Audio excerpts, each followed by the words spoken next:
God knows there's a lot of people in my chat who I've been they've not liked me and I've not liked them the past couple of days. But the big issue, and a lot of discussions happened for a couple of months, but it seems to have picked up quite a lot recently.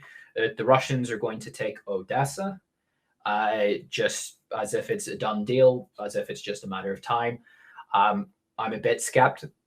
Pardon me, I'm a bit skeptical of that, and I'll go into the reasons why. So, just to give a quick overview, this probably isn't the best map. Okay, so I'm sure, as everyone's aware, the Russians and the Ukrainians are currently engaged in heavy fighting in the city of Severodonetsk in the eastern Donbass, which is here. From my understanding, the recent stuff that I've seen is the Russians are continuing to slowly take ground and push the Ukrainians out.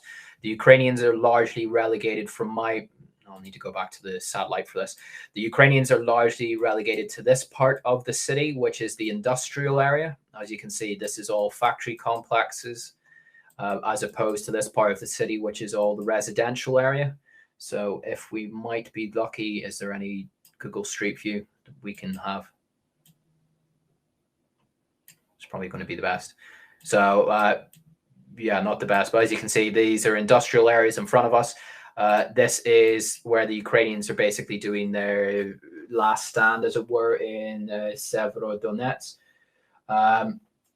So they're part of this wooded area, but we're probably looking at the Ukrainians are probably going to be pushed out in the relatively near future. There's only one bridge, I believe it's this bridge, that stands across the Donets. And once the Ukrainians retreat or get pushed across the Donets River, they're almost certainly going to blow up that bridge. So that's where we are, and probably in the near future. Certain individuals, I'll not name who, and certain other channels have said that basically the Ukrainian army is collapsing in the Donbass. It's the end of the battle in the Donbass. We're seeing the end. No, we are not seeing the end of fighting in the Donbass, because this is the first big city the Russians have really come into conflict in, and they're still fighting in there. Once they take that, they're going to have to take Lysychansk, which is here, which will be quite a battle on its hand. Then the Russians are going to have to take Bakhmut, if I've pronounced that correctly. And then the two big cities are Sloviansk and Kramatorsk. The fighting and the Battle of the Donbass is a long way from being over. We are probably going to be here for months going ahead, at least at the rate that the Russians are doing things at the moment. There will be a significant amount of time. So why is this pertinent to what's happened to Odessa? Well, the bulk of the Russian army is currently invested around this operation in the Donbass. The bulk of their men, their equipment, and their operational strength basically is devoted to operations in the Donbass. So as long as there's going to be significant fighting in the Donbass, the Russians are not really going to be able to find the men and the material to advance elsewhere. So that's the first big thing is this. The fighting in the Donbass is going to go on for quite a while yet. But also there is some big obstacles between Russian-held Kherson and Odessa. So just before I go into those, why is Odessa why is there all this talk about Odessa? Why does it hold such appeal to Russia, to the Russians? Well, there is quite a sizable ethnic Russian population in Odessa. I believe it's around about 40%, or it was at least by the 2011 census. In 2014, there was an abortive attempt to form a sort of breakaway republic like there was in Donetsk and Lugansk in Odessa. The history of Odessa, it was founded by Catherine the Great, I believe. Catherine the Great, yeah, it would have been Catherine. Peter the Great hadn't conquered this. So Catherine the Great founded Odessa. as sort of like this great outpost of Russia on the Black Sea. So there's that historical legacy for it. Also, if you're looking to the Soviet era, the battleship Potemkin. Let me just Google. Battleship.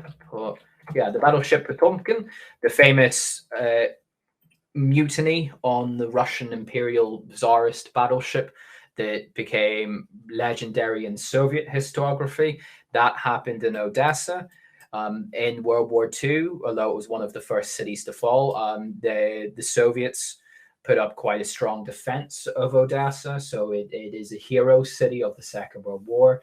Obviously, Russia being the main inheritor of the Soviet legacy, that great patriotic war history of Odessa has passed into Russian national consciousness.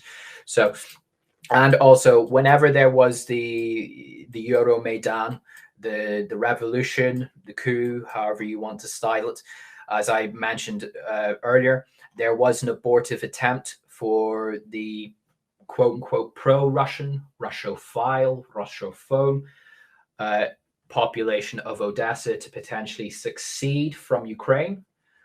But there was quite a brutal instance in Odessa where Ukrainian nationalists, I believe they were affiliated, if I remember correctly, with the right sector, essentially Azov-style Ukrainian nationalists, ultra-nationalists. They petrol bombed the Trade Congress Hall, and 48 pro-Russian demonstrators, quite grisly, were burned to death in the Congress Hall as a result of this.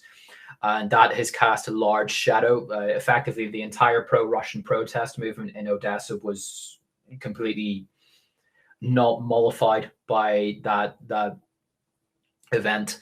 And from my understanding, it has cast quite a significant shadow over the ethnic Russian, the Russian-speaking, the Russophile population of Odessa to this day.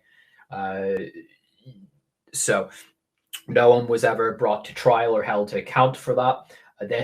That incident is being played up in Russian national media, rightly or wrongly. It is a great massacre against Russian speakers, ethnic Russians, by the ultra-nationalist Ukrainian state, by Banderists, by Nazis, by this description or whatever. So there's an element of historical justice, historical revenge that also enters the Russian national consciousness around the city of Odessa, from my understanding at least, because obviously I'm not Russian, but so. And also economically, Odessa is the main port in Ukraine, especially since Sevastopol has returned to Russian administration. Odessa is the main port on the Black Sea for Ukraine. I believe it's actually the largest port, if I'm not mistaken, in maybe apart from Rostov and Don, but it's a very sizable port, and it's an international port. This is why there's a lot of discussion about Ukrainian cereal and wheat production not getting to international markets, because it all goes out via Odessa. Because Odessa, to a degree, Nikolaev as well, which is a bit further up the coast, and I'll speak about that in a minute.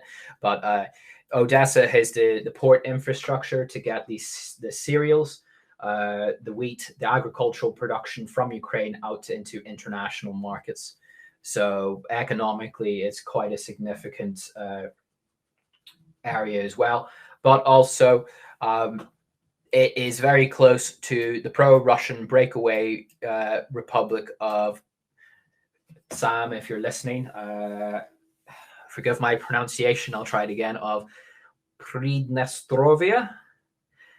So the PMR, this part of Moldova that broke away in 1992, it has a sizable Russian peacekeeping contingent on it, has a sizable ethnic Russian population to it, and a majority pro-Russian population as well. So if taking Odessa in one form or another would obviously secure the much vaunted land bridge that a lot of commentators often make a comment about. So also, probably a bit redundant to say, if the Russians were able to take Odessa, effectively Ukraine would then be relegated to a landlocked state. This southern part of Odessa Oblast, from my understanding, is the majority of the population there is a hodgepodge of like ethnic Bulgarians, ethnic Romanians, ethnic Gagos, if I'm pronouncing them correctly. There's Vlachs, there's Gypsies, and then there's some Ukrainians and the smaller ethnic Russian. But essentially, this part of southern Odessa and Oblast does not have a majority Ukrainian population. So that's just a quick outline on why Odessa sort of is talked about so much as it is. So now we'll go into the very real problems the Russians will have to face if they are looking to take Odessa in the near future or a bit longer. So the current front line in between Kherson and Nikolaev is around about here. It sort of goes roughly in a diagonal direction along here. The Ukrainians have recently done some counterattacks in this area.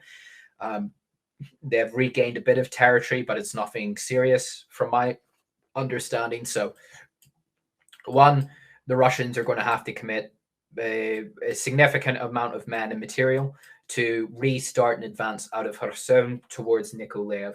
Nikolaev is the first big problem, the first big obstacle that the Russians will have to deal with if they're looking to get to Odessa. So why is that?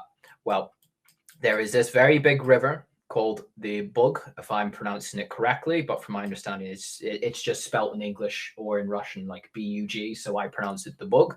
This is quite a wide, as the satellite image here shows, it's quite a wide river, and there is only one bridge across it in the Nikolaev area.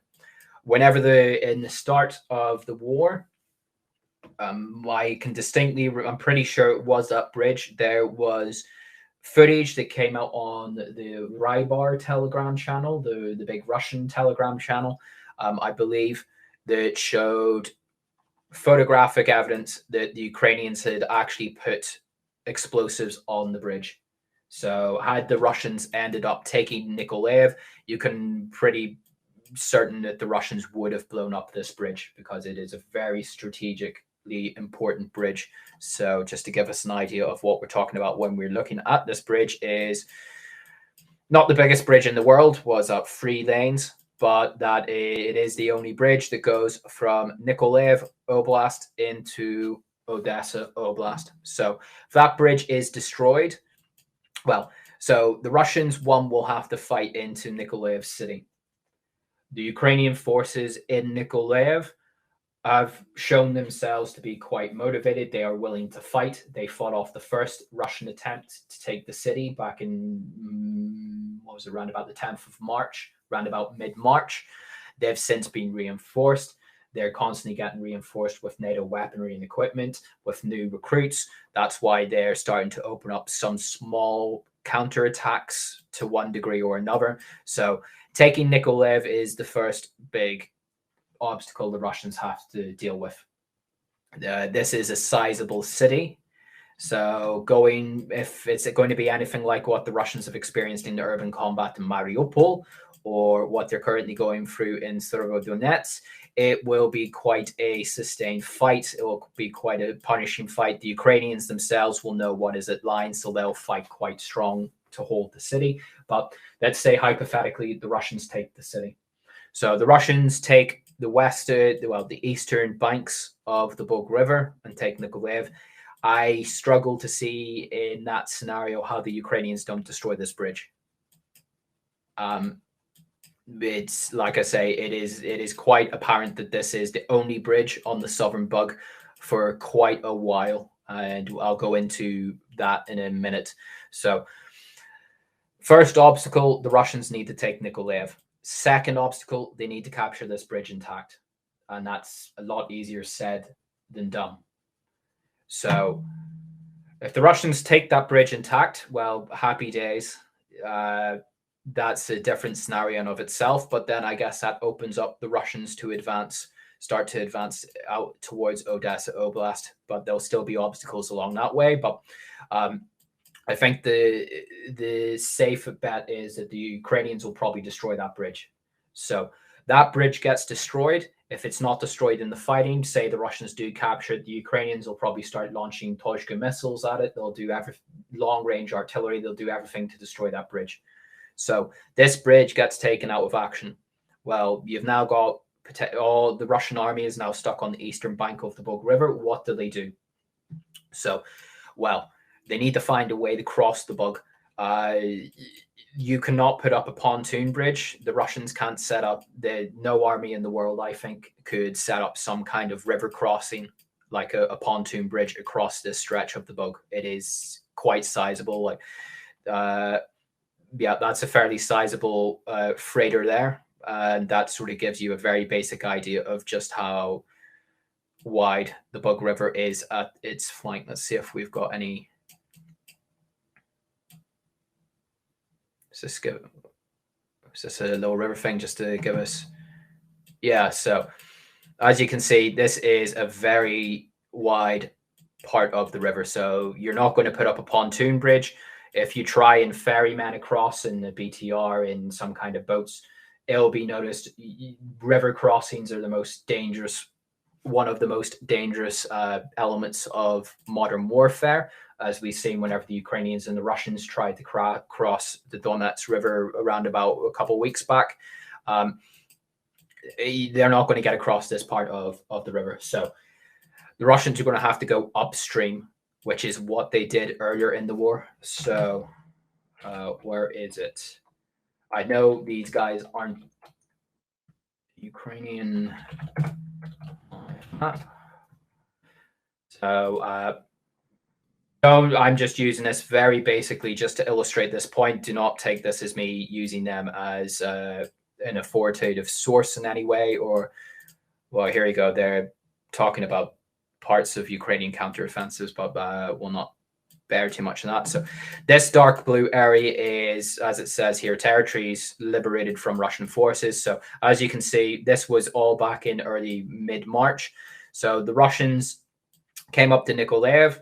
They found resistance. They didn't try and take the city. So what they did is they started to move north, well, along this smaller river, particularly because but essentially the Russians started to move north to try and find river crossings that they could capture with the bridges intact.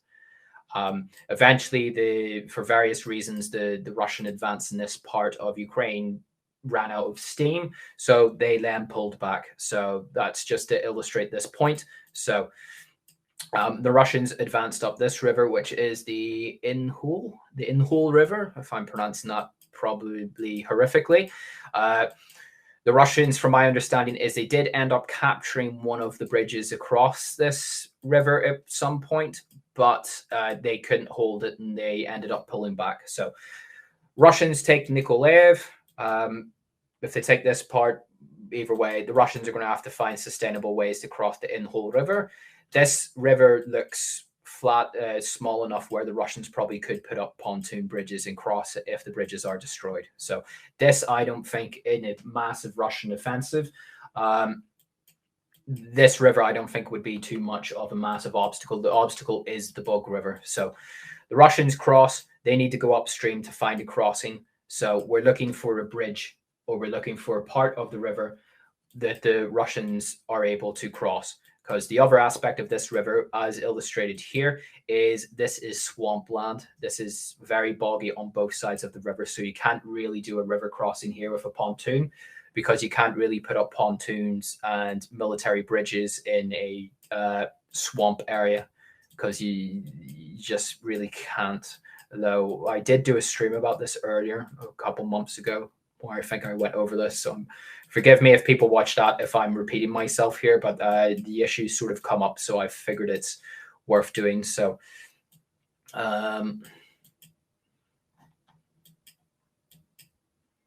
round here is probably around about the thickness where you could probably start to get a pontoon bridge. So this is how far, at the very least, the Russians are going to have to advance upstream. So where is the 2 kilometers? So we're talking about maybe 20 kilometers upstream. The Russians are going to have to go to find a part of the river that's narrow enough that they could do a pontoon bridge, a river crossing. If they're looking for a bridge, looks like a ferry crossing on a bridge. Last time I did this, I think I ended up estimating it was like 50 kilometers upstream before there was a bridge, another bridge.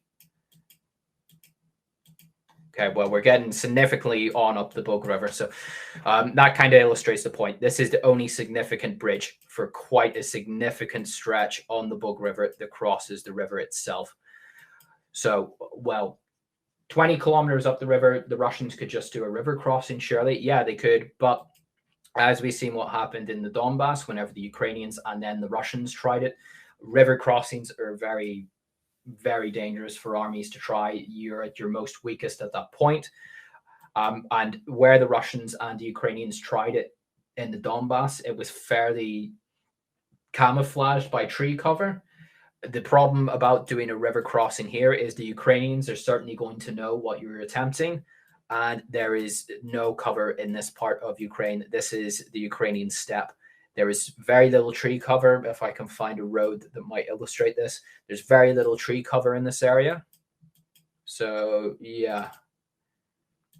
So if I'm not mistaken, the river is down there in this indentation. So as you can see, this is not forest country. This is pretty open country.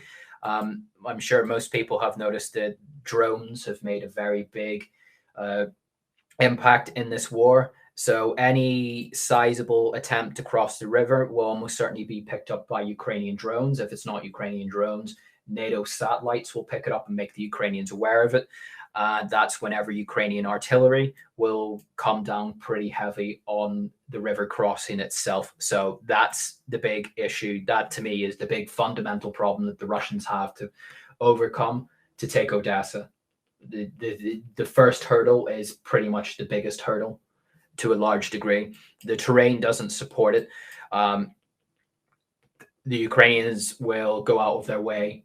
The Ukrainians will be fully aware of what's on stake here if the Russians attempt this. It's some future hypothetical scenario, so they'll be keeping an eye out for it. But also the other aspect is, as the Russians advance up this up the river, unless they're doing a large-scale frontal advance across the entirety of Nikolaev and into Kherson Oblast up towards Kryvyi Rog, as the Russian army advances up this road, this flank here is going to be very exposed. This is going they'll be boxed in against the river, and any Ukrainian army troops, units that might be operating here out of Kryvyi Rog, could do a flanking attack and throw a big spanner into any Russian advance in this area. That's obviously presuming the Russians don't go back to trying and attempting large-scale frontal advances. But going by what they've been attempting the past couple of weeks, the Russians don't really seem interested in that sort of large-scale front advance anymore. So that's another aspect there. So let's say hypothetically the Russians go all the way up, capture this bridge, or they end up forming, they do manage to get across the river in some form. This open country, Ukrainians are going to be hitting them with artillery. You're going to have constantly covering the area with UAVs. NATO will be supporting them even more here, because this is where you start to get into the big problem about this idea of going to Odessa. Russia starts to become very close to the border of Romania, and the Romanians are going to get very, very titchy about this, and they're going to be appealing to NATO, and especially the United States. Moldova, of course, is going to be appealing to NATO and the United States as well. They are going to up their support to the Ukrainians, especially in terms of intelligence and satellite reconnaissance and the stuff like that. So the Russians aren't going to just like, one of the things that's sort of emerged, and I'm not going to. One of the things that have kind of emerged is this idea that the Ukrainian army is just like going to collapse. Like after Severodonetsk, the Ukrainian army is just going to decide unilaterally, okay, we're done. We're not going to fight anymore. We'll just allow the Russians to advance at will across Ukraine. Big X to doubt on that. That's not really how things work. I mean, it kind of worked in World War I against the German Empire. I'm a bit skeptical it's going to happen now. Like the Ukrainian army could very well collapse in the Donbass, but it's not going to collapse across the rest of Ukraine.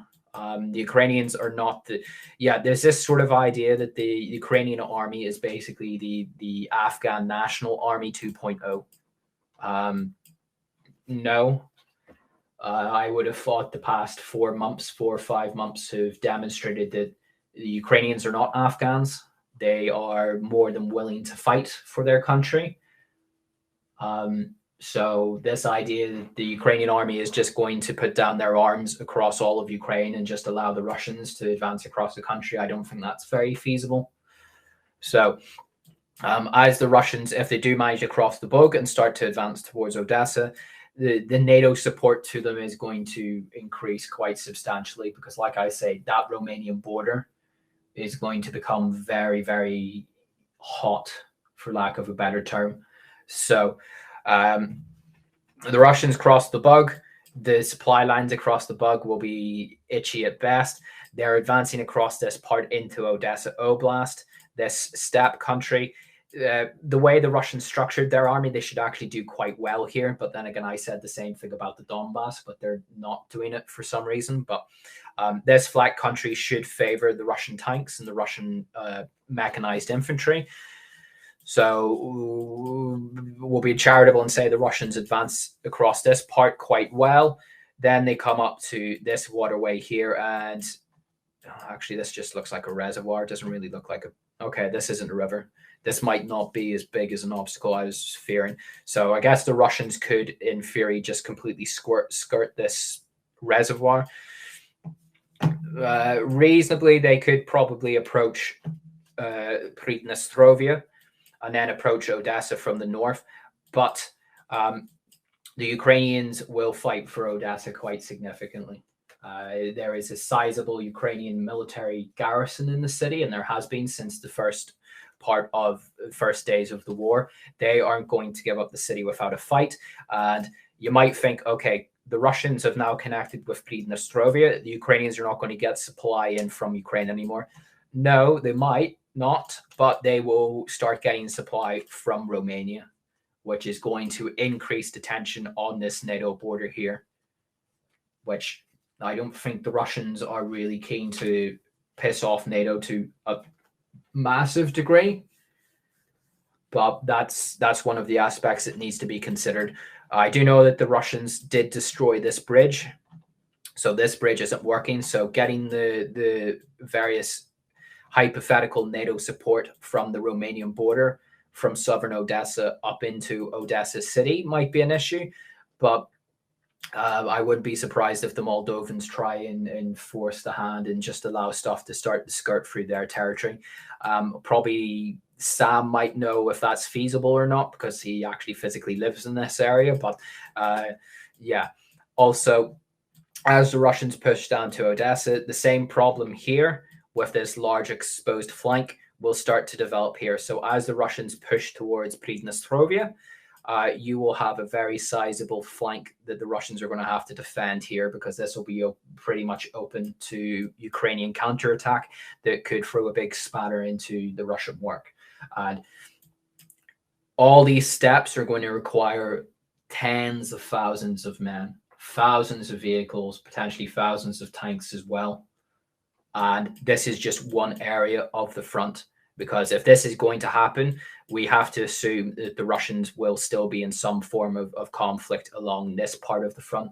So they're going to have to keep tens of thousands of men along this area to defend this part of the front, and then potentially across this part of the front. The point of what I'm trying to say here is the Russian lines become very stretched.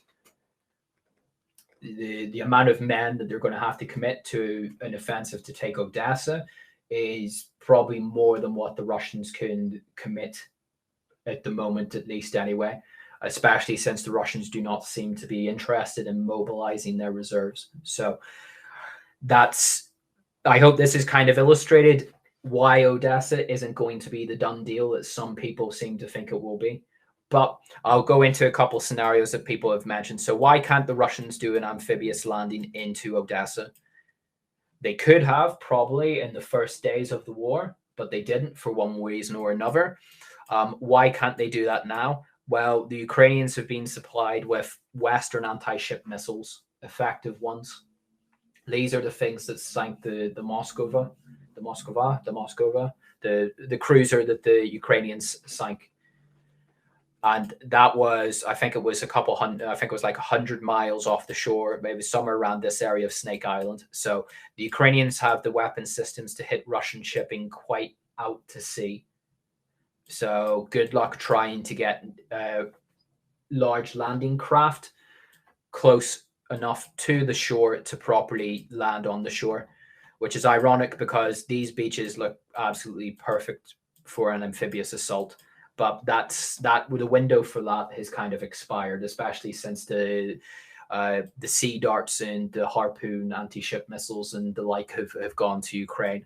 So the Ukrainians are not going to, the Russians are not going to do an amphibious assault, at least not without incurring significant losses. But let's say hypothetically the Russians do, and they do end up landing troops. Okay, so the Russians land, say, 20,000 men south of Odessa. Then what? These 20,000 men, I'd be very doubtful if they could take the city. But let's say, hypothetically, 20,000 Russians do end up taking Odessa and securing like a bridgehead here. How do these men get supplied? Because you're going to have Ukrainian anti-ship missiles up here that's going to be trying to pop every single Russian vessel that comes in to supply them. The port of Odessa is going to be well within range of probably even just medium Ukrainian artillery. So supplying these men is going to become a very significant problem. This is why whenever back in the first couple streams I did, I can remember whenever I was talking about this, it's not feasible because the Marines, the Russian naval infantry, will not be able to hold this place. If they are going to do an amphibious invasion, the time to do it is, say, hypothetically, whenever the Russian army is like maybe 15 kilometers north of Odessa. So whenever the Ukrainians have sent all their troops out of Odessa to a defensive line up north, that's whenever you sneak in the naval infantry. That throws off the Ukrainian defenses, but also it means that these Marines, the naval infantry, the amphibious invasion force, they're not going to be stuck without sustainable supply for too long. So that's why an amphibious invasion is not very likely. People are talking about, well, why don't they drop paratroopers? The same problem again. Resupplying them is going to be a problem, but also Ukrainian air defense is pretty active in this area and it has been effective. This, especially in the opening stage, the first month and a half of the war, the Russians lost a fair few of their jets in this area. So good luck trying to fly in large paratroop aircraft into this area and not having most of them shot down. So that's why an air assault is not going to be as feasible. Could have probably been feasible in the opening days, but not now that the Ukrainians have largely got their proverbial shit together in this area. An interesting aspect that's happened in the past couple days, however, is that Russian artillery in this part of Kherson actually started shelling Ukrainian positions in, I believe it was in this area. Let's have a look. Where are the ports? There was some kind of Ukrainian naval base or naval assets somewhere. I think, yeah, that's a Navy ship there. So this must be it here. Okay, there you go. There's the pride of the Ukrainian Navy there, laying on its side. So this must, yes, this is it. So this Ukrainian naval outpost here, Russian artillery shelled this in the past couple of days, sank a couple of the boats. And some of the Russian Telegram accounts, what's that? That looks like an airbase. Yeah, here's an old, is this still active? Yeah, so it looks like we've got a somewhat active airbase of some sort here as well. So there definitely is Ukrainian military assets here. But some of the Russian channels I follow have actually said that this could be an area where the Russians potentially could pull off a naval invasion of sorts, an amphibious assault. What is this? Oh, Ukrainian Alcatraz. So this little island in the Dnipro-Limansky. Not too sure what that is, but depending on what the waters are like, because this is, I mean, this is, you've got the Bug and you've also got the Dnieper River that flows in here, so the currents are going to be quite strong. But I guess hypothetically, they could hook up a couple of battalions or so of their BMPs and their BTRs, put them in amphibious control and send them across, secure a bridgehead here. This would probably be a lot more sustainable than, say, an invasion or something down here. But if the Russians are going to try that, I don't think it would be ultimately sustainable without a land bridge. So let's say if the Russians do in the future make a play for Nikolaev to throw off the Ukrainians, they could launch some kind of waterborne offensive and try and carve out a bridgehead here and try and advance north and envelop Nikolaev from both sides. But at the same time, I struggle to see a scenario where the Ukrainians don't blow up the bridge. But nonetheless, that to me is probably the most successful of these sort of like non-conventional scenarios of where the Russians try and cross the Bug River that I've personally seen. So yeah, so I think that is the spiel I was looking to do on Odessa.